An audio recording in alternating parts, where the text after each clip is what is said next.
Hey guys, what's the crap? So it's been a while since my last video. I'm so sorry.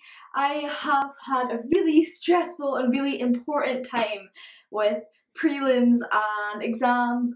It's just been really important and also really frightening. That I'm back now. Tuesday when this goes up is my last exam, which is physics. And yeah. This video is a LGBTQA+ book review because I asked my friends for books to review and the most requested books were LGBTQA+. I'm going to start with two books, and the main characters in these aren't actually LGBTQA+, but some of their friends are. So if you want to skip ahead at this point just to the LGBTQA+ books, I won't be offended. These are really good books. You should probably stay. Okay, so the first book is The Perks of Being a Wallflower by Stephen Chbosky, and oh my god, I love this book. I love this book, I love this film. I will stop talking about this book with my cousin Hannah, but that's good because she is also a fan of the movie, so it's fine. This book is about a boy called Charlie. And Charlie is straight, his friend Patrick is actually the gay one. But Charlie is very depressed and he has a amazing, emotional, angsty backstory that makes you want to cry, I swear. And it's just really, really sad, but I love it. And then there's Patrick, who is happy and bubbly and always enthusiastic and extroverted, but he has a backstory. It's not all that meets the eye. And it's very real. It's just very real, the fact that he acts very happy and very out there, but he's not. And then his stepsister, Sam, who is played by Emma Watson in the movie, by the way, is perfect. His stepsister Sam has a backstory as well, and it is very emotional and absolutely tear-jerking, and it's just this book and some of the other books on this list reminds me of my group of friends. We're all very mismatched or outcast in our own different ways, and when we're outside of our group we're very weird, I guess, sometimes, but when we're together that's completely normal and it's just perfect. I just love it. And it's written in the form of letters to dear friend is what they're to. And she told Charlie that the friend would listen, but you don't know who she is and you don't know who the friend is. But it's really good. And there's a poem in it which gives me goosebumps every time I hear it, and I love it so freaking much. And yeah, you should just read this. You should just read it. This book is called Love Letters to the Dead, and it is also written in the form of letters. These letters are actually to no one, though. These letters are to dead people. Letters to Kurt Cobain, Janis Joplin, River Phoenix, Amy Winehouse. It's actually, I'm not even gonna lie, the mention of Kurt Cobain that lured me in, cause I am a massive Nirvana fan. I'm wearing a top with the Kurt Cobain quote on it right now. I just love Nirvana. I grew up with Nirvana. I grew up singing Nirvana, and Kurt Cobain was what lured me into this, but I didn't know how emotional and beautiful and it was gonna be. It deals with a lot of different themes very well, I'll say that, and that about The Perks of Being a Wallflower as well, which dealt with mental illness very well. This is about Laurel, main character, who isn't gay, and Laurel's sister died, and it's very hard for her to try and get over that, but she has friends and she has people standing by her, and two of her friends are actually in a relationship which they pretend isn't a relationship until sometimes it stops being so and sometimes it gets back to being a relationship, and it's very confusing and soul-shattering for the both of them. They're called Hannah and Natalie, and it's a very good read, I have to say. People have very sad and different backstories, but like I said about the Perks of Being a Wallflower, when they're together, that isn't weird at all. That's what makes them friends. And it's a really good book. So Love Letters to the Dead by Ava Deliria. The next book may just be my favourite in the pile that I've got. It's called Unspeakables by Abby Rustin, and my mum asked me to review this because I didn't talk to her about it enough, and I usually talk to her about all my books. I think it's because I had a serious book hangover from this, because it left me being like, I want my characters back. It was so good. Like, it's such a beautiful book, not just in that it's got a beautiful cover, it's got a very beautiful cover, but it's got beautiful imagery, it's just worded wonderfully. That's even before I get into the plot. The plot is about a mute girl called Megan who doesn't want to talk after an incident that happened in her past, and she doesn't want secrets to get out. They can't get out. She can't tell anyone anything. She doesn't want to tell anyone anything until a girl called Jasmine joins her school, and she's bubbly, extroverted, cheerful, and she falls in love with her.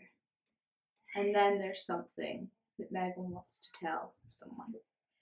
And she's scared that if she opens her mouth, even just to say that to Jasmine, things about her past will get out, things about that night, things about the incident.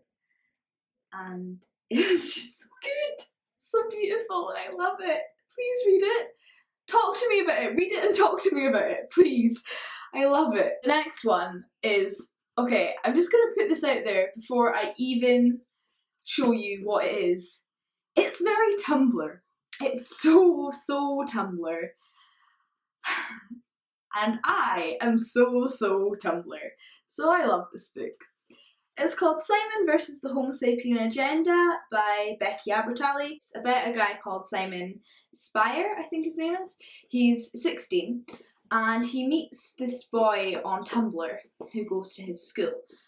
And he refers to himself as the mysterious Blue. Ooh. And you don't know who Blue is, and Simon doesn't know who Blue is. But his emails to Blue fall into the hands of a bully at his school. And things get awkward, complicated. He becomes controlled by the bully, so the bully won't tell anyone about Blue, and it's just really good. It mentions fan fiction, it contains a lot of Tumblr terms. Some of the quotes are like a post you might get on Tumblr, like at the back, for example, it says, straight people should have to come out too, the more awkward it is, the better. And it's just very Tumblr, but it's very good. I don't know. It was a really fast read. I read it really fast. I think I finished it the day I got it, which is also the day I got Tabanoff, so that's surprising. The next book, which again deals with quite difficult themes quite well, is Fans of the Impossible Life by Kate Scalza. It's written in the form of 3 different characters in the chapters, and they're written in first, second and third person. First is Myra, who is written in third person, and she's got a lot going on in her head, and it's difficult for her to even get up sometimes because she's got a lot of thoughts and a lot of things going round. And then it's Jeremy, who is a very shy, very artistic person who isolates himself from making friends because of something that happened in his past, and it's quite emotional, I'm not gonna lie. Then there's Sebi, who is a gay kid who is fostered by a very religious person who he isn't out to yet. And that's a theme that is quite difficult to deal with, but it deals with very well. It's very differently written, but it's an amazing story. It's heartbreaking, it's funny, it's so good. It's so good. Please just read it. And Jeremy and Sebi actually, spoilers, Jeremy and Sebi actually end up together. And it's just very good. It's very good. But the ending was kind of heartbreaking, and I wish it had ended differently because I loved the plot up until then. The last book is The Art of Being Normal by Lisa Williamson, and this is actually the T in LGBTQA+. The main character, or one of the main characters is David, who is a trans girl. She is known by all her friends as David, by everyone in the school as David, and referred to as David throughout the book using he pronouns.